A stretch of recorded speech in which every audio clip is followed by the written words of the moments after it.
Jarak 34 kilometer. Itu artinya apa sih buat Anda? Mungkin cuma perjalanan singkat keluar kota ya.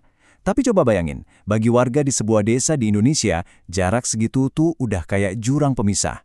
Jurang yang bikin mereka susah banget buat dapat hak-hak paling dasar, kayak KTP atau akta kelahiran. Nah, hari ini kita bakal lihat gimana mereka dengan sebuah ide yang brilian akhirnya berhasil ngebangun jembatan buat nyebrangin jurang itu. Oke, ini dia perjalanan kita buat beberapa menit ke depan. Pertama, kita coba pahami dulu, separah apa sih tantangan yang mereka hadapi. Terus, kita kenalan sama inisiatif keren bernama Gamara, dan 3 strategi cerdas di baliknya. Abis itu, kita lihat bukti-bukti nyata keberhasilannya. Dan terakhir, kita tutup dengan gambaran transformasinya yang luar biasa. Yuk kita mulai dari awal. Kita masuk bagian pertama, tantangan berat sebuah desa. Dengerin ya, ini bukan cuma soal jarak fisik loh, tapi ini soal perjuangan mereka buat diakui secara resmi sebagai warga negara. Berat kan? Coba dibayangin, ada sebuah desa yang indah banget di kaki Gunung Lompo Batang. Namanya Desa Kahaya. Mayoritas warganya petani kopi. Kelihatannya sih adem ayem, damai gitu ya. Tapi ada satu masalah besar. Desa ini jaraknya 34 kilometer dari pusat pemerintahan. Dan jarak ini ternyata jadi biang keladi dari semua masalah yang mereka hadapi. Jadi, masalahnya apa aja emangnya? Nah, sebelum tahun 2019, ada 4 penghalang besar. Pertama, banyak warga yang belum sadar betapa pentingnya dokumen kependudukan. Kedua, kalaupun mereka sadar, akses ke kantor pemerintahnya itu susah banget, jauh.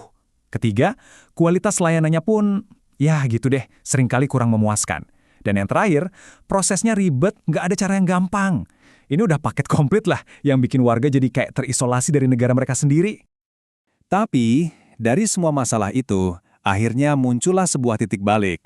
Yuk kita geser ke bagian kedua dan lihat gimana sebuah ide lokal bisa mengubah segalanya. Inilah dia, hadirnya inisiatif Gamara. Jadi, Gamara itu apa sih? Ini singkatan dari Gerakan Masyarakat Menuju Sadar Adminduk. Dari namanya aja udah jelas banget ya tujuannya, bikin masyarakat sadar dan bikin akses ke layanan administrasi jadi gampang. Sebuah nama yang penuh semangat buat sebuah gerakan yang benar-benar mengubah keadaan. Biar kita punya gambaran waktunya, inisiatif ini nggak muncul tiba-tiba. Ada satu tanggal penting yang jadi penanda, 8 April 2019. Di tanggal inilah perubahan besar itu dimulai. Dan yang lebih keren lagi, ini bukan proyek sekali jadi terus hilang. Enggak, inisiatif ini jalan terus sampai hari ini dan terus memberikan hasil. Keren banget. Terus gimana cara kerjanya? Nah, disinilah letak jeniusnya. Gamara nggak cuma pakai satu cara, tapi mereka punya pendekatan dengan 3 pilar yang saling mendukung.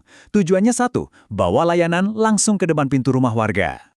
Ini dia 3 jurus andalannya. Pertama, mandiri. Artinya, desanya gerak sendiri, ngelibatin semua orang, dari aparat desa, guru, sampai petugas kesehatan. Kedua, online. Dan ini pinter banget. Mereka nggak bikin aplikasi yang ribet dan mahal, tapi pakai teknologi yang udah ada di kantong kita semua, WhatsApp. Simple tapi efektif. Terakhir, pilar ketiga, kolaborasi, alias kerja bareng sama berbagai organisasi. 3 pilar ini jadi resep sukses yang saling menguatkan. Dan soal kolaborasi ini, jangkauannya benar-benar luar biasa. Coba aja lihat siapa aja yang digandeng. Dari Kementerian Agama dan NU, terus ada ibu-ibu PKK dan Karang Taruna, bahkan sampai ke sekolah-sekolah dan dinas pemerintah, kayak Dinas Pendidikan dan Kesehatan. Ini bukti nyata kalau ngurusin administrasi kependudukan itu bukan cuma kerjaan satu pihak, tapi tanggung jawab kita semua. Gotong royong. Oke, strateginya kedengaran hebat, tapi berhasil nggak? Nah, sekarang kita masuk ke bagian yang paling memuaskan. Kita akan lihat hasil nyatanya dan mengukur dampak langsungnya di Desa Kahaya. Hasilnya? Signifikan banget. Desa Kahaya dapat pengakuan resmi sebagai Desa Sadar Adminduk. Layanan jadi jauh lebih gampang, terutama buat para lansia atau penyandang disabilitas. Warga juga jadi lebih aktif berpartisipasi. Tapi mungkin yang paling berdampak besar ya ini, status desa mereka naik kelas, dari sangat tertinggal jadi berkembang. Ini bukan cuma sekedar ganti label loh, ini adalah perubahan nasib ekonomi dan sosial yang nyata. Dan ini bukan cuma klaim ya, dengerin langsung dari perwakilan pemerintah desanya. Beliau bilang, setelah ada Gamara, kami sangat terbantu. Ada layanan di kecamatan dan sistem online yang sangat memudahkan kami. Kata kuncinya jelas, terbantu dan mudah. Ini bukti langsung dari mereka yang merasakannya setiap hari.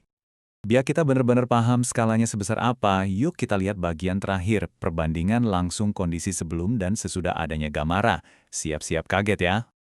Lihat deh kontrasnya. Sebelum ada Gamara, layanan cuma ada di kantor pusat yang jauh. Warga harus antri panjang-panjang dan semuanya serba manual. Sesudah Gamara, layanannya yang jemput bola datang ke kecamatan, daftarnya bisa online, dan banyak pihak yang ikut membantu. Hasil akhirnya, kepuasan publik meroket. Perbedaannya itu kayak siang dan malam. Inilah definisi sesungguhnya dari transformasi layanan publik. Jadi, setelah melihat semua ini, kita sampai pada satu pertanyaan penutup yang penting banget. Kisah Gamara di Desa Kahaya ini bukan sekedar cerita sukses lokal. Ini adalah sebuah cetak biru, sebuah inspirasi. Kalau satu desa, dengan segala keterbatasannya, bisa menjembatani jarak 34 km antara warganya dengan hak mereka, pertanyaannya adalah, apa yang sebenarnya menghalangi desa-desa lain untuk melakukan hal yang sama? Sebuah pertanyaan buat kita renungkan bersama.